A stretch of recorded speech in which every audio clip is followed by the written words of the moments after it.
Assalamualaikum warahmatullahi wabarakatuh. A'udzu billahi minasyaitonir rajim. Bismillahirrahmanirrahim. Alhamdulillahilladzi bi ni'matihi tatimmus shalihah wa bi fadlihi tatanazzalu khairatu wal barakah wa bi taufiqihi tatahaqqaqul maqasidu wal ghayah. Asyhadu an la ilaha illallah wahdahu la syarikalah wa asyhadu anna Muhammadan abduhu wa rasuluhu la nabiyya ba'dah. Allahumma salli wa sallim wa barik ala sayyidina Muhammad wa ala alihi wa ashabi ajma'in. Amma ba'd. Hadirin segenap jamaah salat zuhur hafizakumullah. Kita bersyukur pada Allah Subhanahu wa taala atas apa saja yang Allah limpahkan kepada kita, baik itu yang kita rasakan sebagai nikmat maupun bala. Karena kata Rasul, la takunu mu'minan hatta tu'aidul bala ni'mah wa raha'a mihnah. Kalian belum dapat dikatakan sebagai mukmin sejati manakala belum bisa menjadikan bala sebagai nikmat dan nikmat sebagai cobaan. Oleh karena itu, dengan mengembangkan sikap yang demikian, insya Allah kita akan senantiasa merasakan kebahagiaan dalam hati kita, karena berarti kita menjadi hamba yang bersyukur kepada Allah Subhanahu wa taala. Salawat serta salam semoga senantiasa tercurah kepada junjungan kita Nabi Agung Muhammad sallallahu alaihi wasallam yang senantiasa kita berharap syafaatnya di hari kemudian. Ma'asyiral muslimin hafizakumullah. Pada siang hari ini kembali kita akan mengkaji seri kajian Islamic Worldview dan Budaya Akademik Islami yang oleh LKPI saya diminta untuk mengisi 2 pekan sekali. Hadirin hafizakumullah, kita masih berbicara tentang makna Islam. Ada pertanyaan mendasar yang perlu kita jawab.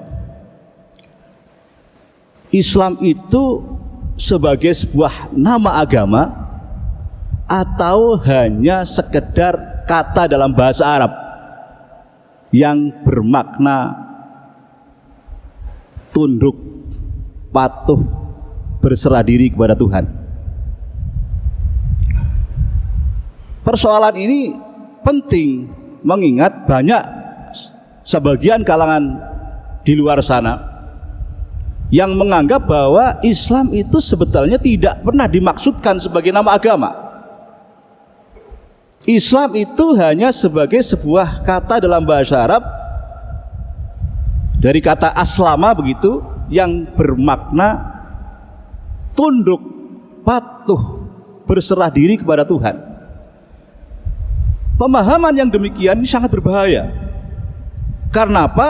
Dengan demikian membuka sebuah peluang akan pemahaman bahwa apapun agamanya, baik itu Kristen, baik itu Hindu, baik itu Buddha, baik itu Konghucu dan lain-lain, kalau dia pasrah kepada Tuhan, kalau dia tunduk patuh sepenuhnya kepada Tuhan, maka sesungguhnya dia seorang muslim.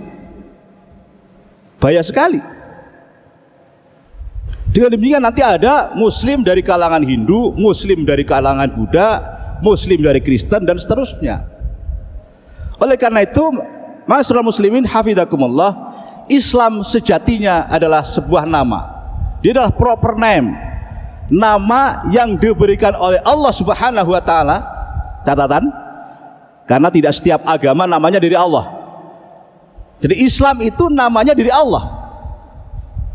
Agama-agama yang lain namanya tidak dari Allah. Dan Islam itu namanya turun bersamaan dirisalakannya ajaran itu. Tidak seperti agama lain, namanya itu baru muncul setelah pembawanya wafat. Misalnya, ini ada yang namanya Siddhartha Buddha Gautama. memberikan ajaran-ajaran masyarakat. Setelah Buddha wafat, kemudian orang menyebutkannya itu namanya agama Buddha itu. Jadi nama Buddha, agama Buddha itu munculnya belakangan setelah pembawanya wafat. Ya, jadi Islam namanya langsung diberikan oleh Allah. Oleh karena itu saya katakan bahwa Islam itu namanya sangat unik. Sangat unik. Tidak seperti agama yang lain. Islam namanya terdapat dalam kitab sucinya, satu-satunya. Semua agama di dunia ini tidak satu pun yang namanya terkodifikasi di dalam kitab sucinya. Jadi misalnya ya, Kristen, coba lihat di Bible, ada nggak kata-kata Kristen? Tidak ada. Misalnya Hindu, cari di Weda, ada nggak kata-kata Hindu? Konon kata ahli perbandingan agama yang sudah meneliti, tidak ada. Tapi kalau Islam, namanya ada dalam Al-Quran, yang sangat familiar buat kita itu di Ali Imran ayat 19 ya. Inna dina indallahil Islam. Sesungguhnya agama yang diridhoi Allah adalah Islam. Di dalam Ali Imran ayat 87 juga Allah berfirman, wa may yabtaghi ghairal islam madina wala yuqbal minhu wa huwa fil akhirati minal khasirin. Barang siapa yang mencari agama, yang mengikuti agama selain Islam, maka agamanya tidak diterima Allah, dan di akhirat kelak termasuk orang-orang yang rugi. Jadi jelas sekali bahwa di sini nama Islam itu Allah sendiri yang memberikan, bukan kita. Orientalis mengatakan begini, Islam itu hanya berupa kata atau kalimah dalam bahasa Arab. Kata dalam bahasa Arab yang berasal dari aslama, yaitu tunduk, patuh, berserah diri kepada Tuhan. Dan Nabi Muhammad tidak pernah, katanya, tidak pernah bermaksud menjadikan Islam sebagai nama agama. Ini kan kacau ya, kacau. Dan anehnya ini kemudian banyak diikuti oleh para pemikir di Indonesia ya. Pemikir ini mengatakan juga seperti Nurholis Majid ya, dia kemudian menerjemahkan inna dina indallahil Islam, sesungguhnya beragama yang diterima Allah adalah sikap pasrah kepada Tuhan ya. Jadi Islam hanya sebagai salah satu wasilah saja menuju Tuhan. Ini kacau ya. Jadi terkait nama tadi, nama Islam itu juga satu-satunya nama agama yang tidak dikait-kaitkan dengan nama pembawa risalah itu. Tidak seperti Hindu misalnya, namanya dikaitkan dengan tempat kelahirannya. Tidak seperti Buddha, namanya dikaitkan dengan nama pembawanya, Siddhartha Buddha Gautama. Tidak seperti Kristen, namanya dikaitkan dengan gelar nabinya, Kristus. Tidak seperti Nasrani misalnya dikaitkan tempat kelahiran Nabi Isa, Nazaret. Tidak seperti Konghucu dikaitkan dengan Konfuse. Tidak seperti Zoroaster, namanya dikaitkan dengan Zarathustra, dan seterusnya. Jadi Islam namanya tidak terkait dengan nama pembawa, tidak terkait dengan tempat, tidak terkait dengan kaum yang memeluknya. Ada agama yang namanya dikaitkan dengan kaum yang memeluknya, yaitu Yahudi. Jadi Yahudi itu diambilkan dari kata Yuda, yang artinya kaum Yuda. Nah, agama yang diikuti oleh kaum Yuda itu namanya Yahudi ya, kaum Yuda. Jadi disinilah, maka sesungguhnya Islam itu adalah pertemuan antara musamma dan ismun. Islam adalah pertemuan antara substansi dan nama. Artinya apa? Islam namanya adalah, maknanya, substansinya adalah sikap pasrah, dan namanya juga Islam. Jadi ada titik temu. Artinya di situ apa? Ketika kita ingin pasrah kepada Tuhan, ketika kita ingin beribadah kepada Tuhan, kepada Allah Subhanahu wa Ta'ala, itu sudah ada jalan yang ditentukan oleh Allah dan Rasulnya, yaitu Islam.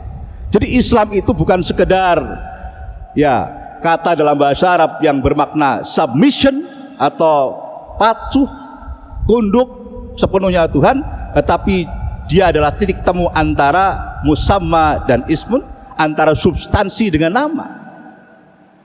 Ya, dengan demikian ma'asyiral muslimin hafizakumullah, kita harus hati-hati karena saat ini nama Islam ini mendapat tantangan berat, sehingga sekarang misalnya muncul istilah ada Islam eksklusif, Islam inklusif, Islam pluralis, dan seterusnya. Ingat bahwa sesungguhnya istilah-istilah itu berasal dari tradisi Kristen. Di dalam Christian Theology karya Alistair misalnya disebutkan di situ bahwa ada 3 sikap teologi Kristen di dalam memandang dirinya ketika dia berhubungan dengan agama-agama lain selain Kristen. Yang pertama disebut dengan inklusif, yang kedua disebut dengan eksklusif, yang ketiga adalah sikap pluralis. Inklusif itu adalah orang Kristen yang percaya bahwa hanya orang Kristen yang menerima Yesus sebagai Tuhan dan menerima ketuhanan Yesus itu yang akan selamat. Tidak ada keselamatan di luar Yesus. Jadi siapa saja yang dibaptis percaya Yesus selamat. Itu inklusif. Kalau itu eksklusif maksudnya. Yang inklusif ya, orang yang percaya, orang Kristen yang percaya bahwa Kristen memang merupakan representasi dari wahyu Tuhan. Ya.